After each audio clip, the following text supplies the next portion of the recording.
జై తెలంగాణ, జై తెలంగాణ. మీ పాలమూరులు జై తెలంగాణ అంటే చేయతారానే? జై తెలంగాణ, జై తెలంగాణ. అందరికీ నమస్కారం. కానుకుర్తి గ్రామస్తులందరికీ పేరు పేరున హృదయపూర్వకంగా చేతులు జోడించి నమస్కారం తెలియజేస్తా ఉన్నాను. అదేవిధంగా గౌరవనీయులు పెద్దలు వెంకటరెడ్డి గారికి, శ్రీనివాస్ గారికి, ఎక్స్ సర్పంచ్ మన సీనా ఓకే సుభాష్ గారికి, జ్ఞానేశ్వర్ గారికి, సేరి వెంకటరెడ్డి గారికి, కోస్గి దానప్ప గారికి, బాలకృష్ణారెడ్డి గారికి, హన్మయ్య గారికి, సాయిరెడ్డి గారికి ఉల్లిగూడెం, అట్లనే గౌని శ్రీనివాస్ గారికి ఎక్స్ ఎంపీటీసీ గారు, నారాయణ స్వామి గారికి, సత్యనారాయణ రెడ్డి గారికి, రామ్లింగం గారికి, జనార్దన్ గారికి, ఇప్పటి వరకు మాట్లాడిన సోదరుడు కృష్ణారెడ్డి గారికి, మరి కార్యక్రమానికి కర్త కర్మ క్రియ అయ్యి ఖచ్చితంగా మీరు మా మండలానికి రావాల్సిందే, మా నియోజకవర్గానికి రావాల్సిందే, మా కాన్కుర్తికి వచ్చి ఈ గ్రామంలో జరుగుతున్నటువంటి అన్యాయాన్ని నిలదీయాలని చెప్పినటువంటి తమ్ముడు గవినోల శ్రీనివాస్ గారికి ప్రత్యేకంగా ధన్యవాదాలు తెలియజేస్తూ ఉన్నాను. ముందుగా మీ అందరికీ తెలియాల్సినటువంటి అంశం, మనం తెలంగాణ తెచ్చుకున్నదే నీళ్ళ కోసం. తెచ్చుకున్నది ఎందుకోసం? ప్రతి గ్రామానికి మంచిగా నీళ్లు రావాలన్నటువంటి ఆలోచనతో తెచ్చుకున్నాం. తెలంగాణ రాకముందు 10 ఏళ్ల కింద పాలమూరులో కూడా ఎక్కడంటే అక్కడ కరువు ఉన్న పరిస్థితి ఉండే.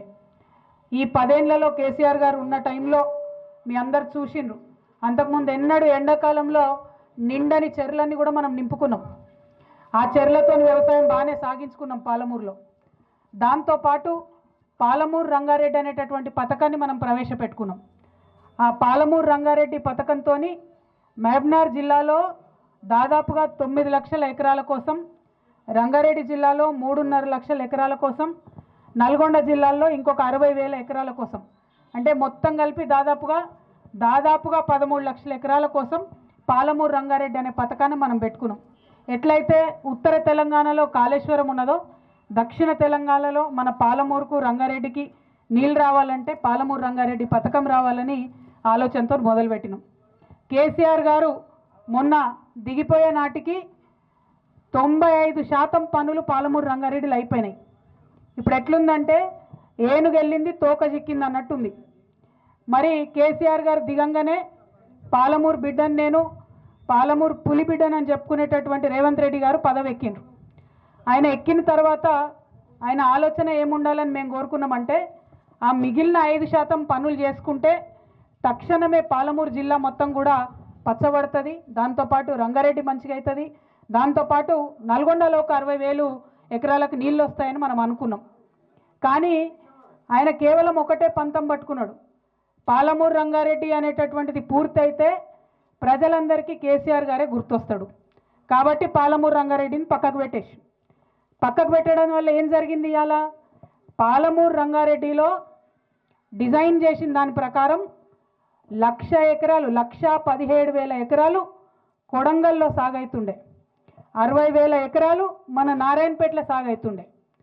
రేవంత్ రెడ్డి గారు రాగానే ఏం చేసిండ్రు? పాలమూరు రంగారెడ్డిలో కరివెన దగ్గర నుంచి ఉన్నటువంటి ప్రాజెక్టుని ప్యాకేజ్ని మొత్తం తీసి పక్కకు పడేసి కొత్తగా కొడంగల్ లిఫ్ట్ ఇరిగేషన్ స్కీమ్ అని పెట్టిండ్రు ఆయన. దానివల్ల లాభం ఏమైంది? జీవో ఇచ్చినారు ఫిబ్రవరిలో 2024లో, పోయిన సంవత్సరంలో. దాంట్లో ఏం చెప్తారంటే కొడంగల్ నారాయణపేట కలిపి మొత్తం 1,00,000 ఎకరాలకు నీళ్ళు ఇస్తున్నారు. అయ్యా ముఖ్యమంత్రి గారు, మీరు ఒకసారి ఆలోచించాలి. 1,80,000 ఎకరాలకు వచ్చేటటువంటి పథకాన్ని పక్కకు పెట్టి 1,00,000 ఎకరాలు వచ్చేటటువంటి పథకాన్ని ఎందుకు చేపట్టినట్టు? మొదలది. రెండవది, ఈ కొడంగల్ లిఫ్ట్ ఇరిగేషన్ స్కీమ్ ఇప్పుడు ఏదైతే పెట్టినరో, ఎన్లయితే మన కాన్కుర్తి భూములు పోతున్నాయో దానికి స్టార్టింగ్ పాయింట్, ఒకవేళ ఇది కట్టే మాటనే అయితే దానికి స్టార్టింగ్ పాయింట్ నిజానికి జూరాలలో తీసుకోవాలి. జూరాలలో తీసుకుంటే ఏమవుతుందంటే సంవత్సరం పొడవుతా జూరాలలో 30 నుండి 40 రోజులు మంచిగా వరద వారుతుంది. అందులోకెళ్ళి నీళ్ళు తీసి చిన్న చిన్న రిజర్వాయర్లు కట్టుకొని వాటిని దాచిపెట్టుకుంటే సంవత్సరం పొడవుతా మన రైతులకు లాభం అవుతుంది. కానీ ముఖ్యమంత్రి గారు మేమందరం నెత్తి నోరు కొట్టుకొని మొత్తుకున్నా కూడా కరివెన ప్రాజెక్టు తీసి పక్కకు పెట్టి జూరాల నుండి కాకుండా ఈ భీమాలో బూత్పూర్ కాడికెళ్ళి దీనికి లింక్ పెట్టింది. బూత్పూర్ కాడికెళ్ళి లింక్ పెట్టుడుతో ఏమైంది? ఇప్పుడు అసలు ఆ భీమాలోనే చక్కగా నీళ్ళు రావు, నిండా నీళ్ళు రావు, ఇంకా దానికి కొంత పని బాకీ ఉన్నది. ఇప్పుడు ఆ భీమాలకెళ్ళి 4 టీఎంసీలు కొడంగల్ లిఫ్ట్ ఇరిగేషన్ స్కీమ్ తీసుకుంటే మక్తలు కూడా ఎండేటటువంటి పరిస్థితి వస్తుంది. పూరంగా మక్తలకు నీళ్లు రావు. ఇప్పుడు ఈయన పెట్టిన దాంట్లో కాలువలు తీయకుండా ఏం చేసిండ్రు, పైపులు వేసిండ్రు. భీమా కాడ నీళ్ళు ఎత్తి పైపుతోని చక్కగా కొడంగల్లో నీళ్ళు పోయాలి. మధ్యలో ఉన్న నారాయణపేట పోతుంది, దామర్గిద్ద పోతుంది, ఊట్కూరు పోతుంది. ఎవరికి ఒక సుక్క కూడా నీళ్ళు వచ్చేటటువంటి పరిస్థితి లేదు. కేసీఆర్ గారు కాళేశ్వరంలో కూడా పైప్తో ఇరిగేషన్ చేసిండ్రు. మా నిజామాబాద్ జిల్లాలో కూడా ఆ ప్యాకేజ్ ఉన్నది. మల్లన్న సాగర్ నుంచి హైదరాబాద్కు నీళ్ళు తీసుకొచ్చేటటువంటి ప్రాజెక్టులో కూడా మొత్తం తొవ్వంటి అన్ని ఊర్లకు నీళ్ళు ఇచ్చేటట్టు ఆనాడు కేసీఆర్ గారు ప్రయత్నం చేసిండ్రు. ఇప్పుడు రేవంత్ రెడ్డి గారేమో పైప్లో నీళ్లు తీసుకుపోతాం కానీ మధ్యలో ఎవరికి నీళ్ళు ఇవ్వమని చెప్తున్నారు. ఎందుకోసం ఇవ్వలేరు అంటే ఈయన కనెక్టింగ్ పాయింట్ భూత్పూర్లో పెట్టుకున్నారు. అక్కడ నీళ్ళే లేవు. నీళ్లు లేవు కాబట్టి మధ్యలో ఎక్కడ ఇయ్యం, కొడంగల్ తీసుకుపోయి డైరెక్ట్ ఇస్తామంటున్నారు. కొడంగల్ బిడ్డలకు కూడా నీళ్ళు రావాలి. కానీ మధ్యలో ఉన్న వాళ్ళందరినీ ఎండబెట్టి మధ్యలో ఉన్న గ్రామాలన్నీ ముంచేసి కేవలం ముఖ్యమంత్రి గారి నియోజకవర్గానికి ఇస్తామంటే అది మాత్రం సరైనటువంటి విషయం కాదు. రెండవది, ఏదైనా పరిష్కారం ముఖ్యమంత్రి స్థాయిలో ఉన్న వ్యక్తి చూపిస్తే అది శాశ్వతంగా ఉండాలి. మళ్ళీ ఊకూకే రిపేర్ చేసేటట్టు ఉండద్దు. ఇవాళ ఒకవేళ ఈ ప్రాజెక్టు మొత్తం కంప్లీట్ అయితే కూడా మళ్ళా నీటి లభ్యత ఉండదు. భీమాలనే చక్కగా నీళ్ళు లేవు, అందులోకెళ్ళి ఇక్కడ తీసుకునే దాంట్లో నీళ్లు ఉండవు. మరి నీళ్లు రానటువంటి పైపుల కోసం మన ఊరు ముంచడెందుకు అన్నది మొదట మనం ఆలోచన చేసుకోవాలి.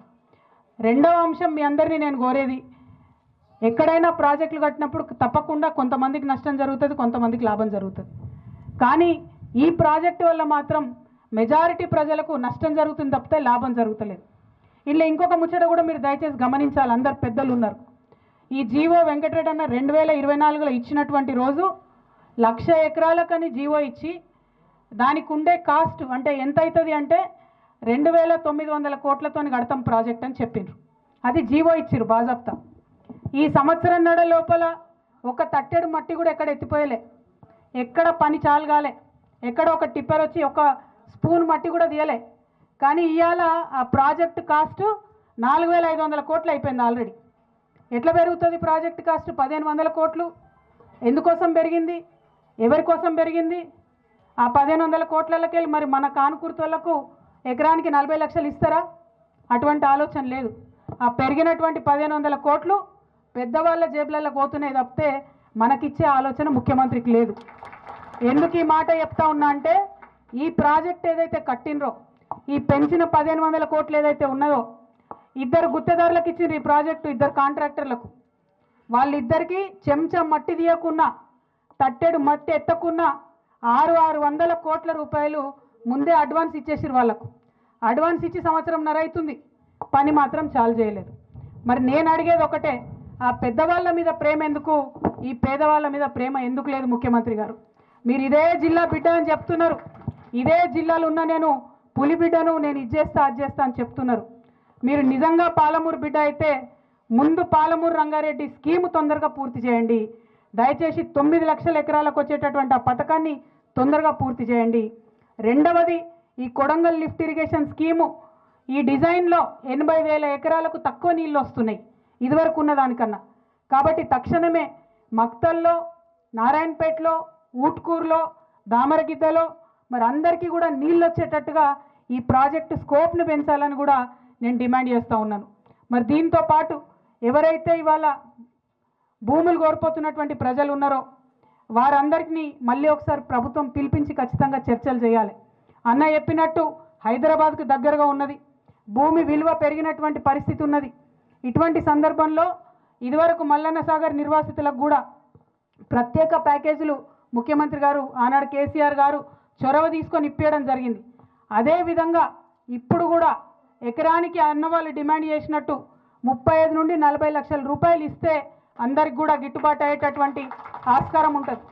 దాంతోపాటు రేపు మన ఊర్లో ఉన్న 800 ఎకరాలు రెవెన్యూ పోయినట్టయితే, అక్కడ అంత పెద్ద రిజర్వాయర్ వచ్చినట్టయితే ఊర్లో ఉన్న ఇండ్లకు కూడా తేమ వచ్చే పరిస్థితి ఉంటుంది. కంప్లీట్గా రిజర్వాయర్ పక్కన ఉన్నటువంటి ఊర్లు ఎప్పుడైనా కూడా కొంత ఇబ్బందికి గురయ్యే ఆస్కారం ఉంటుంది. కాబట్టి మంచి ఇండ్లు కట్టించేటటువంటి R&R కాలనీ కూడా ఇవ్వాలని చెప్పి నేను డిమాండ్ చేస్తూ ఉన్నాను. దాంతోపాటు ఇదివరకు పెద్ద ప్రాజెక్టులలో భూములు పోయినప్పుడు ఉద్యోగాలు కూడా ఇవ్వడం జరిగింది. ఈ పిల్లలకు ఇక్కడ ఉండేటటువంటి ఇంటికి ఒక ఉద్యోగం, ఏ రైతు అయితే భూమి కోల్పోతాడో మరి భూమి లేనటువంటి రైతులు ఎవరైతే వాళ్ళ ఇండ్లు కోల్పోతున్నారో వాళ్ళకు కూడా ఖచ్చితంగా ఉద్యోగం ఇవ్వాలని చెప్పి, ఇంటికి ఒక ఉద్యోగం ఇవ్వాలని చెప్పి నేను డిమాండ్ చేస్తూ ఉన్నాను.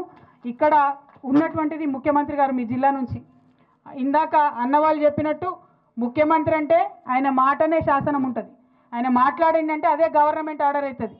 కానీ దారుణం ఏంటంటే ఈ ముఖ్యమంత్రి గారు ఇప్పుడు ఒక మాట చెప్తాడు, గంటకు ఒక మాట చెప్తాడు. మనం చూసినాం ప్రతి ఒక్క విషయంలో. ఏమని చెప్పిండ్రు? బోనస్ ఇస్తా అని చెప్పిండ్రు. 3 నెలలు అయిపోయినాయి కొనుగోలు కేంద్రాలు తీసేసి, ఇంతవరకు ఎవరికి కూడా బోనస్ రాలే. సన్నవడ్ల విషయం 2500 ఆడపిల్లలకి ఇస్తామని చెప్పిండ్రు, ఒక్క ఇంట్లో ఒక్క ఆడబిడ్డ కూడా 2500 రాలే. ఒట్లేసిండ్రు ఉన్న అన్ని దేవుళ్ళ మీద రుణమాఫీ చేస్తామని, 60% దాకా రుణమాఫీ అయిన తప్పితే ఎక్కువ ఎక్కడ రుణమాఫీ కాలే. అన్ని అంశాలు ఎందుకు చెప్తా ఉన్నా అంటే ఇది కేవలం బీఆర్ఎస్ సభ కాదు, నాకు తెలుసు అన్ని పార్టీల వాళ్ళం ఇక్కడ ఉన్నాం. కానీ ఒక వ్యక్తి ఆయన వ్యక్తిత్వం దాని మీద కూడా చర్చ జరగాలి. నారాయణపేటకు వచ్చి ఇక్కడ 20 లక్షలు ఇస్తా అని చెప్పిపోతే ముఖ్యమంత్రి గారు ఆఫీసర్కి ఎంత దమ్ము ఉండాలి 14 లక్షలకు ఇచ్చేది? నిన్న మొన్న నోటీసులు వచ్చినాయి కదా మనందరికీ 14 లక్షలు తీసుకుంటామని. మరి ముఖ్యమంత్రి ఒక మాట, ఆఫీసర్ ఒక మాట చెప్తాడా? అంటే ముఖ్యమంత్రికి విలువ ఉన్నట్టా లేదా? ఒక్క మాట ఆలోచన చేయాలి. ముఖ్యమంత్రి గారు బాధ్యతాయుతమైన పదవిలో ఉన్నవారు, వారు ఇచ్చినటువంటి మాట సంపూర్ణంగా నిలబెట్టుకోవాలని నేను కోరుతున్నాను. 20 లక్షలు కూడా హైదరాబాద్కి దగ్గర ఉన్నది కాబట్టి, ఇక్కడ విలువ తక్కువ కాబట్టి అందరినీ కూర్చోబెట్టుకొని మళ్ళొకసారి మీటింగ్ పెట్టి 35 నుండి 40 లక్షల లోపల ధర వచ్చేటట్టుగా భూములకు ఇవ్వాలని చెప్పి నేను గౌరవ ముఖ్యమంత్రి గారిని డిమాండ్ చేస్తున్నా. మరి మా తమ్ముడు శ్రీను చెప్పినట్టు, అన్న వెంకటరెడ్డి అన్న చెప్పినట్టు, అదేవిధంగా మన గ్రామంలో ఉన్న అన్ని పార్టీల నాయకులు ఇక్కడ చెప్పినట్టు, మన కానుకుర్తి గ్రామంలో మనకు న్యాయం జరిగేంత వరకు మీ పక్షాన, మీ చెల్లెగా, మీ అక్కగా, మీ తోడుగా నేను నిలబడతానని ఈ సందర్భంగా తెలియజేస్తూ, మరి జనరల్గా ఏదన్నా విషయం పట్టుకుంటే నేను అది పూర్తయ్యే వరకు వదిలిపెట్టను. ఇవాళ కానుగుర్తికి వచ్చినామంటే మన సమస్య తీరేంత వరకు, మీ అందరికీ నచ్చేటటువంటి పరిష్కారం దొరికేంత వరకు కూడా వదిలిపెట్టకుండా మీ వెంట ఉంటానని చెప్పి మీ అందరికి కూడా మళ్ళొకసారి తెలియజేస్తూ, మరి గ్రామంలో అక్కడ మొదలు చౌరస్తా దగ్గర నుంచి ఇక్కడి వరకు మంచిగా ఎదుర్కొని డప్పులతోని వాయిద్యాలతోని తీసుకొని వచ్చి మర్యాదపూర్వకంగా తీసుకొని వచ్చినటువంటి మా అక్క చెల్లెలకు, అన్నదమ్ములకు, యువమిత్రులకు అందరికీ కూడా మళ్ళొకసారి ప్రత్యేకంగా ధన్యవాదాలు తెలియజేస్తున్నా. ముఖ్యమంత్రి గారికి మళ్ళీ ఒకసారి చెప్పేది ఒకటే, రైతు లేనిది రాజ్యం లేదు. రైతు ఏడ్చినటువంటి రాజ్యం ఎన్నడూ కూడా బాగుండదు. రాజ్యం బాగుండాలంటే, రాష్ట్రం బాగుండాలంటే మొదలు రైతు బాగుండాలి.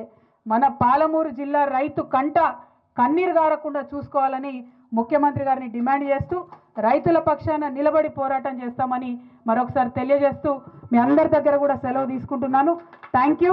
జై తెలంగాణ, జై తెలంగాణ. రైతు లేనిదే, రైతు లేనిదే, రైతు లేనిదే, రైతు లేనిదే